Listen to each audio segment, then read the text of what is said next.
Brought to you by Agilus Diagnostics.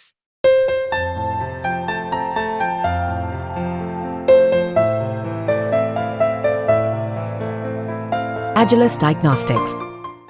तो आदाब, नमस्कार, गुड इवनिंग, सत श्री अकाल। एक बार फिर आप तमाम लोगों का स्वागत है क्राइम तक की कहानी के इस एपिसोड में। उम्मीद है पूरी फैमिली अच्छी होगी, अपना और अपनों का ख्याल रख रही होगी। बात काफ़ी पुरानी है और तब मैं एक फुल फ्लेज क्राइम रिपोर्टर के तौर पर ज़्यादातर फील्ड में रहा करता था। जैसे जैसे वक्त बीता, सीनियर होता गया तो थोड़ा सा फील्ड दूर होता गया, क्योंकि फिर बहुत सारी जिम्मेदारियां भी आ गई। लेकिन अब भी जब भी कोई बड़ा क्राइम होता है तो फ़ौरन फील्ड की तरफ भागता हूँ।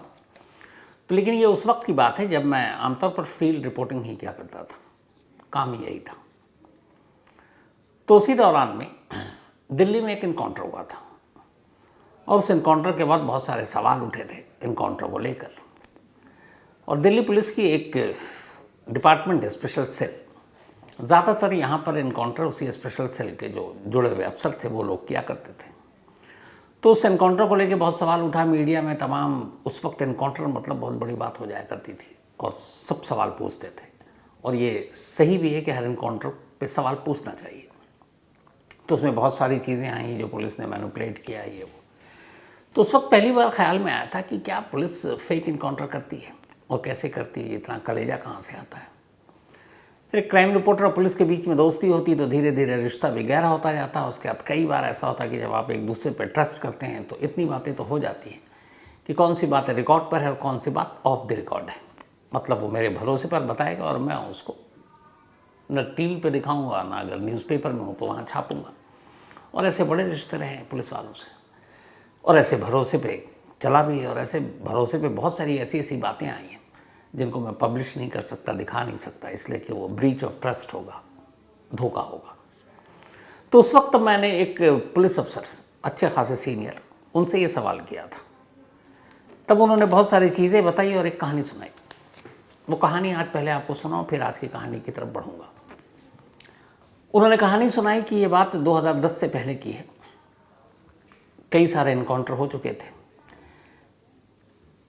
उस एनकाउंटर की टीम में कुछ नए लोग भी आए थे, अलग अलग जगहों से ट्रांसफ़र होता रहता पुलिस का।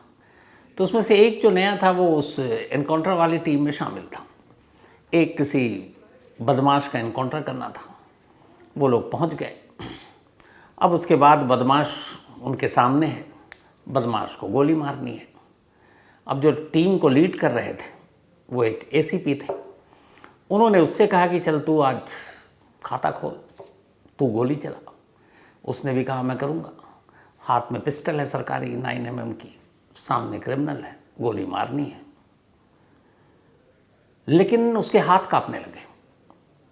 वो कोशिश कर रहा है, गोली नहीं चल रही। कई बार बाकी साथियों ने हौसला बढ़ाया, चल गोली चला, गोली चला। वो फिर गन उठाए, निशाना ले, लेकिन पिस्टल का ट्रिगर उससे दब नहीं रहा। और ये हकीकत बात बता रहा हूँ आपको। अब वो जितने लोग थे वो सब कि यार ये क्या, कैसा बंदा आया।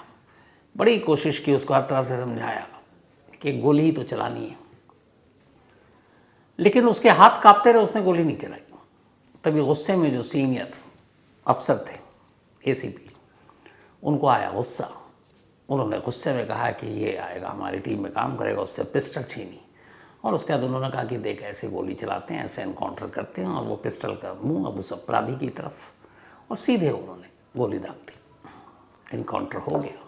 अगले दिन तमाम तरह की खबरें आ गई।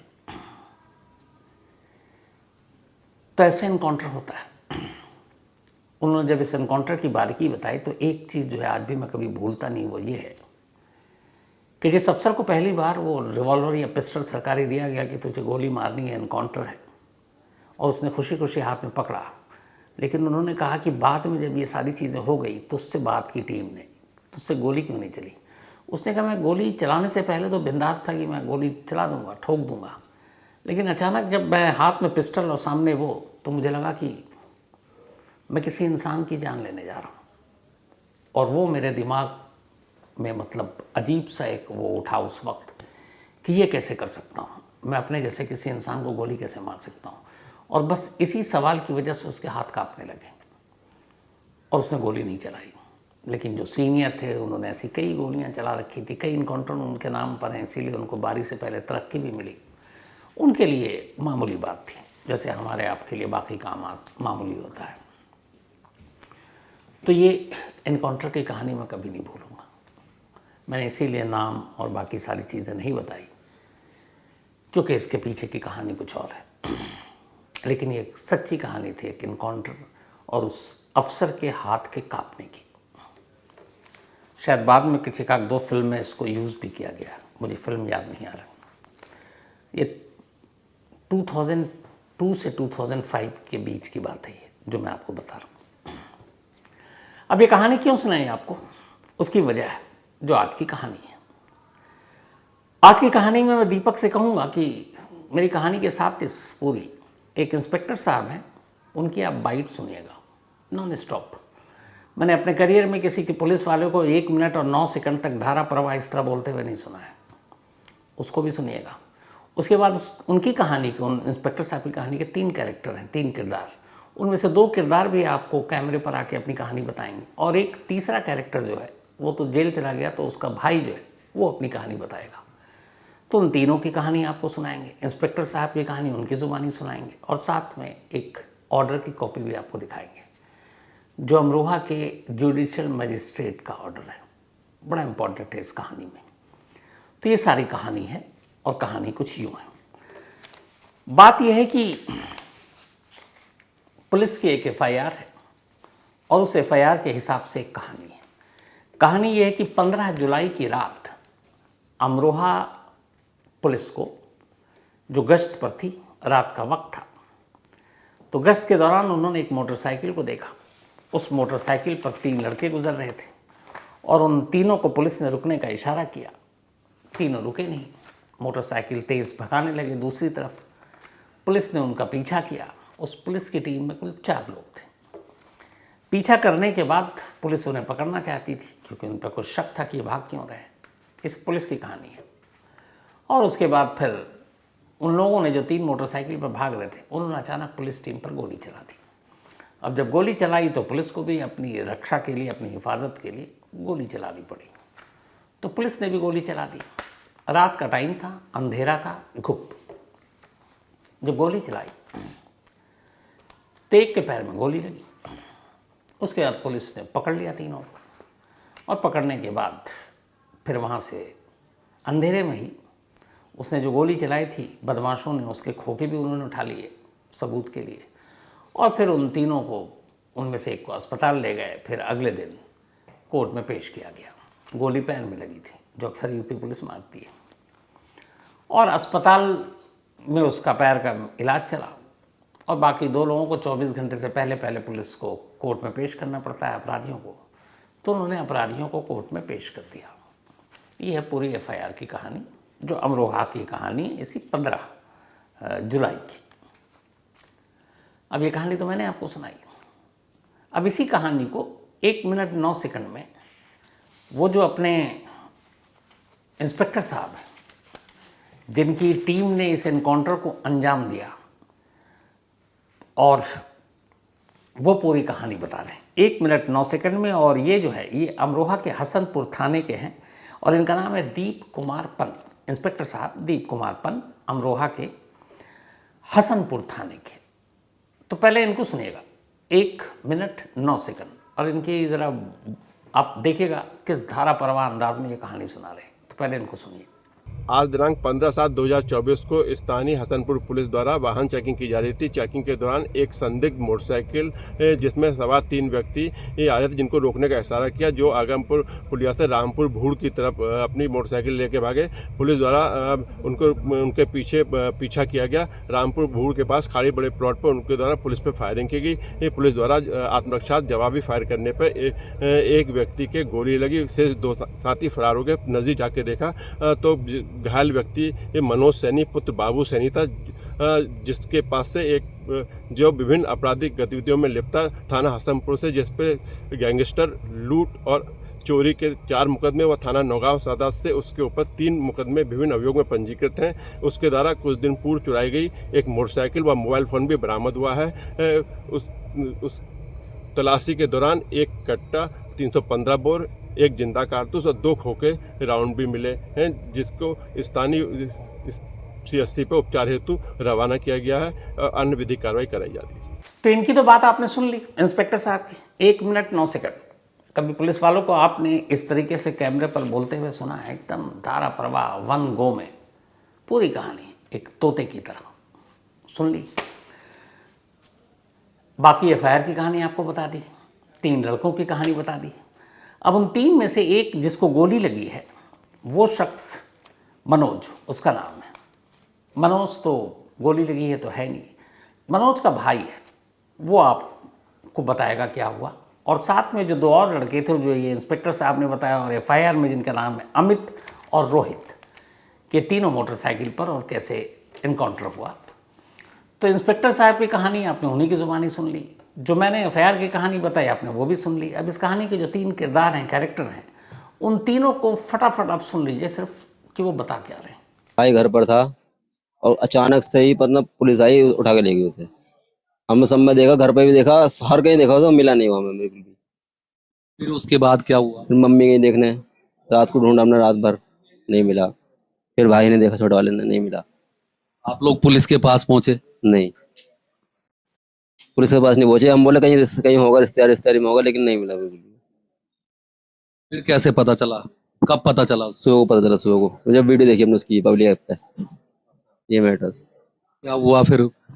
फिर कुछ नहीं हुआ। फिर हमने देखा गोली लग गई है। जब हमने पूछा गोली क्यों मारी है, तो बोले जिला भर चल रहा है। फोन खरीदा था, रात को आती है पुलिस 2 बजे करीबन, घर पे दबिश डालती है, लेकर जाती है मुझे। मैंने बोला भी यार, मैंने सर ऐसे ऐसे, मैंने तो पैसों का खरीदा है। फिर भी मुझे जबरदस्ती ले गए यार, मुझे बाग में ले जाकर मेरे साथ मतलब फोन वोन रखकर जेब में, और मेरी से वीडियो बनवाई, बोले कि यहाँ से फोन उठा रहा है, ऐसे दिखा।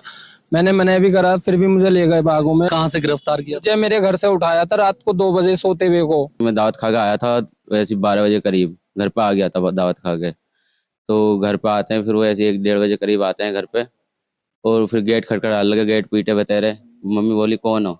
तो वो बता रहे थे ना ऐसे ऐसे, मतलब कि खोलो तो सही, गेट खोलो तो सही।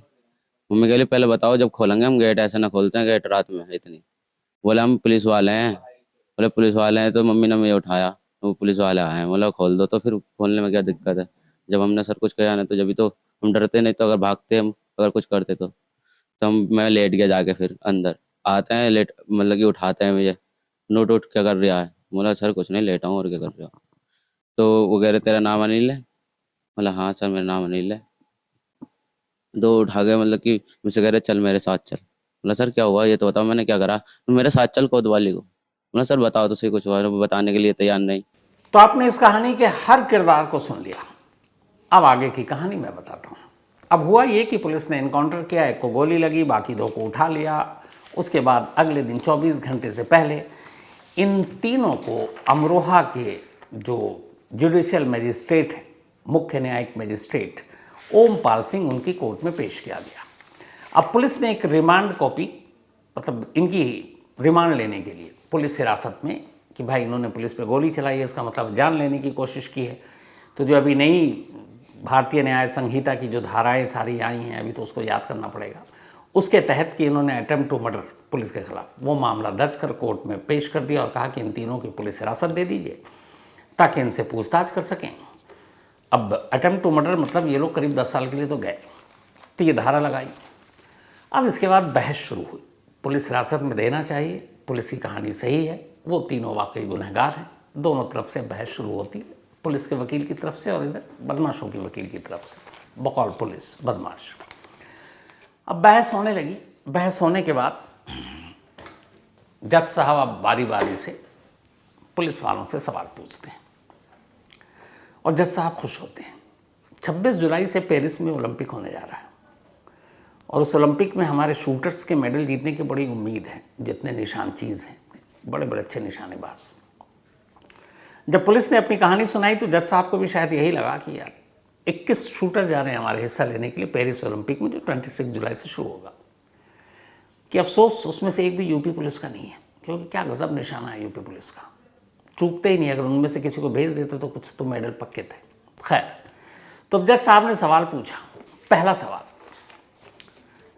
यार कमाल करते हैं आप लोग, FIR और आपकी कहानी के हिसाब से रात का वक्त था, घुप अंधेरा था, 3 लड़के मोटरसाइकिल पर जा रहे हैं, आपने रोकने की कोशिश की, पलटकर उन्होंने गोली चलाई, आपने भी जवाबी गोली चलाई, और क्या सटीक निशाना जाकर एक के पैर में लगी, और फिर आपने उनको पकड़ लिया।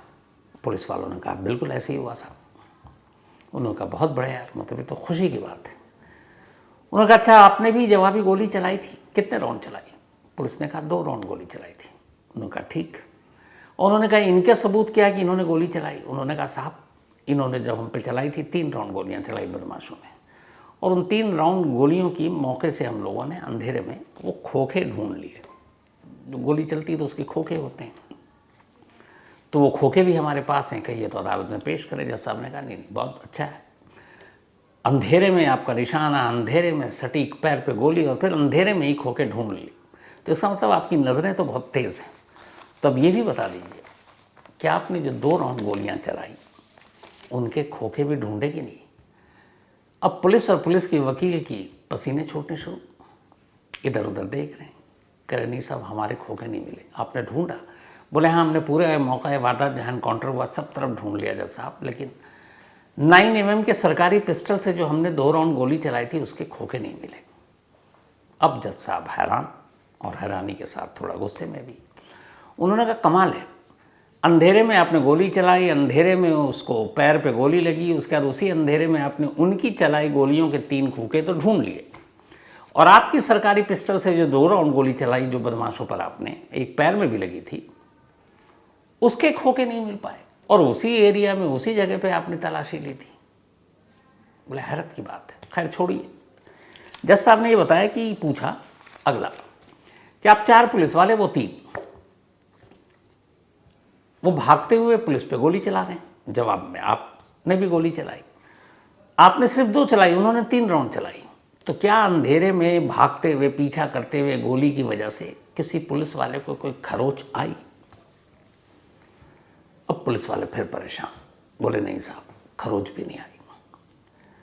जज साहब ने कहा कि बताओ, रात के अंधेरे में सटीक तुमने पैर का निशाना लिया, रात के उसी अंधेरे में तुमने बदमाशों के खोखे ढूंढ लिए, रात के अंधेरे में बदमाश गोली चला रहे हैं और पुलिस वालों को खरोच तक नहीं आई, तुम्हारे अपने गोली जिससे चलाई उसके तुमको खोखे नहीं मिल रहे हैं, ये क्या है? फिर उसके बाद वकील साहब ने आखिरी जो कील ठोकना था उन लड़कों की तरफ से, वो कि साहब सारे सबूत, इलेक्ट्रॉनिक एविडेंस वो ये है कि 15 जुलाई की जिस रात को ये 3 लड़के मोटरसाइकिल पर जा रहे थे और जिन 3 को दिखाया है उसमें से एक जिसको गोली लगी है पैर में उसको छोड़ दें तो बाकी 2 तो अपने घर में थे, और उन दोनों को उसी रात घर से उठाया गया था, और घर से उठाने के बाद उनमें से एक लड़के को उसी मौके वारदात पर ले जाया गया जहाँ एनकाउंटर हुआ, वहाँ उसके साथ पिक्चर फ़ोटो ली पुलिस वालों ने और कहा कि अब तू बचना है तो तू एनकाउंटर में पकड़ा गया है, याद रखना। तो 2 बेगुनाहों को रात को घर से उठाया और उसके गवाह हैं तमाम लोग। आजकल हर एक के पास मोबाइल है, मोबाइल का लोकेशन है कि उस वक्त वो रात को कहाँ था और एनकाउंटर के टाइम पे कहाँ था। अब ये जब दस्तावेज वकील साहब ने रखा, जज साहब ने पढ़ा, और उसके बाद जज साहब ने एक फैसला सुनाया। किसी इनकाउंटर को लेकर इस देश में इससे पहले मुझे नहीं लगता कि किसी ने ऐसा फैसला सुनाया। इस फैसले की अहमियत इसलिए है कि जब एक इनकाउंटर होता है और किसी बदमाश को पुलिस पकड़ कर ले जाती है कोर्ट में पहली बार, तो रिमांड मांगती है और आमतौर पर अदालत उसको पुलिस हिरासत दे देती है और फिर जेल में भेज देती है, उसके बाद आप जमानत लेते रहो। लेकिन यहाँ रात को इनकाउंटर होता है, रात को गिरफ्तारी होती है और दिन में पुलिस अदालत जाती है और कहती है कि इसकी हमें पुलिस हिरासत दे दीजिए, और उसी दिन में पुलिस कि इस दलील के बाद कोर्ट अपना एक फैसला देती है, एक ऐतिहासिक फैसला। उस फैसले की कुछ लाइनें आपको हूबहू पढ़ा रहा हूँ जो है, और उसकी कॉपी भी है, वो आपको दिखा दूंगा। लेकिन अब चूंकि ये कोर्ट के आदेश हैं तो इसमें बहुत सारी शुद्ध हिंदी होती है, तो मैं उसको आम भाषा में आपको सुना रहा हूँ, लेकिन मजमून पूरा वही होगा, सिर्फ एक पैरा लास्ट का, और बाकी पूरा पैरा आप इसको स्क्रीन पर देख लीजिएगा। तो ये जज साहब अपना फैसला सुना रहे हैं और आखिरी पैरे में जो कह रहे हैं वो हूबहू आपके सामने है, थोड़ी सी आसान भाषा के साथ। यह विचित्र, आश्चर्यजनक और अस्वाभाविक है कि किसी पुलिस कर्मचारी को कोई चोट नहीं लगी। यह भी संदिग्ध और अविश्वसनीय है कि कथित घटना स्थल पर पुलिस द्वारा चलाए गए 9mm के 2 खोखे काफ़ी तलाश करने पर भी नहीं मिले। घायल मनोज कुमार के बाएं पैर में पुलिस की एक गोली लगी है। ये गंभीर जांच का विषय है कि दूसरी गोली कहाँ गई और दोनों गोलियों के खोखे कहाँ गए। अभियुक्त के खोखे और कारतूस तो बरामद हो गए, लेकिन पुलिस अपने खोखे ही बरामद नहीं कर सकी, जिससे घटना की प्रामाणिकता संदिग्ध होती है। मतलब इसकी वजह से ये पूरा साबित नहीं हो पाता और ये शक के घेरे में आ जाता है। मौके से सिर्फ अभियुक्त मनोज कुमार को पकड़ा गया और बाकी दोनों अभियुक्त को 16 जुलाई को गजरौला तिराहा हसनपुर से गिरफ्तार किया गया। अब पुलिस कहती है हमने तीनों को पकड़ा और अदालत कह रही है कि बाकी 2 को आपने बाद में पकड़ा है। पुलिस टीम में केवल 4 लोग थे, जबकि अभियुक्तों की संख्या 3 और किसी भी पुलिसकर्मी को घटना में खरोंच तक नहीं आई। ऐसी स्थिति में एफआईआर और केस डायरी में लिखे हुए तथ्य शुरुआती और पहली नज़र में ही काल्पनिक, अविश्वसनीय और है, मतलब फर्जी है और जिस पर भरोसा नहीं किया जा सकता। ये एफआईआर और केस डायरी के ऊपर जज साहब की टिप्पणी है और इन तथ्यों और परिस्थिति जनों को दृष्टिगत सामने रखते हुए तीनों अभियुक्तों के खिलाफ धारा 109 BNS, जो भी भारतीय न्याय संहिता की ये नई धारा देखी जा रही 109, ये शायद 307 था पहले, कि धारा 109 BNS का अपराध बनना स्पष्ट नहीं होता, साफ नहीं होता। इसीलिए तीनों अभियुक्तों की धारा 109 BNS में रिमांड प्रार्थना निरस्त की जाती है और इनमें से 2 को रिहा किया जाता है। वही 2 को जिनको घर से उठाकर लाया था। ओमपाल सिंह, मुख्य न्यायिक मजिस्ट्रेट जनपद अमरोहा। ये जज साहब का फैसला है और ये जज साहब के फैसले की पूरी कॉपी है जो आप अपने स्क्रीन पर देख रहे हैं। अब आप बताइए, इतनी थोड़ी बहुत जानकारी तो मुझे लगता है क्राइम तक फैमिली मेंबर को भी है कि जब शुरुआत में ऐसे खासतौर पर इस तरह के एनकाउंटर या सीरियस मर्डर का केस हो, पुलिस वालों पर जानलेवा हमला हो और उसको पकड़ के ले जाते हैं तो पुलिस रिमांड आसानी से मिलती है, न्यायिक हिरासत में भी भेज दिया जाता है। यहाँ 24 घंटे के अंदर अंदर पुलिस रिमांड लेने के लिए कोर्ट में पहुँचती है और अदालत साहब पुलिस वालों के कपड़े फाड़ रहे हैं क्योंकि सबूत ही नहीं है। अब ये तो एक हो गया और उन्होंने कहा ये भी कि इसकी जांच होनी चाहिए, लेकिन क्या ऐसी जांच होगी और क्या दोषी पुलिस वालों के खिलाफ कार्रवाई होगी? क्योंकि उन्होंने जिस तरीके से ये पूरी मनगढ़ंत कहानी सुनाई है और जो उन्होंने फैसला दिया अदालत ने, उसके बाद तो ये एक और भी चीज़ आती है कि इन पुलिस वालों के खिलाफ कार्रवाई होनी चाहिए।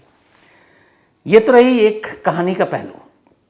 अब आपको एक दूसरा कहानी का पहलू बताता हूँ और वो ये कि जो अपने देश में एनकाउंटर और एनकाउंटर की असलियत क्या है। आज मन कर रहा है कि सारी असलियत के साथ आपको सबूत भी दिखाता चलो। तो चलिए एक एनकाउंटर की पहले असलियत, उसके बाद पूरी कहानी। ये जो आप स्क्रीन पर देख रहे हैं ये एक इंस्पेक्टर साहब हैं जो एक हॉस्पिटल में लेटे हुए हैं और ये इसी साल 19 मार्च की बात है, 19 मार्च की बात है ये। तो ये इंस्पेक्टर साहब जो हैं ये बदायूं के सिविल लाइन थाने के इंस्पेक्टर हैं। इनका नाम है गौरव बिश्नोई और ये हॉस्पिटल में इसलिए हैं कि इन्होंने एक एनकाउंटर किया अभी और एक अपराधी मारा गया और उसके जवाब में इनके पैर में भी गोली लग गई। यही मीडिया को भी बताया गया। अब ये देख लीजिए, ये बेड पे लेटे हुए हैं। अब ये दूसरी तस्वीर देखिए, ये इंस्पेक्टर साहब एक जगह पूछताछ के लिए शायद पहुंच रहे हैं। ये जो लेटी हुई तस्वीर है अस्पताल में, ये रात की है, 19 मार्च की। और ये जो आप तस्वीर देख रहे हैं, ये पूछताछ कर रहे हैं, ये 20 मार्च की सुबह की है। मतलब रात को गोली लगी, रात को पैर में गोली लगी इंस्पेक्टर साहब के, वो अस्पताल पहुंचते, उनका इलाज हो रहा है और सुबह इंस्पेक्टर साहब बिल्कुल फिट ड्यूटी पर।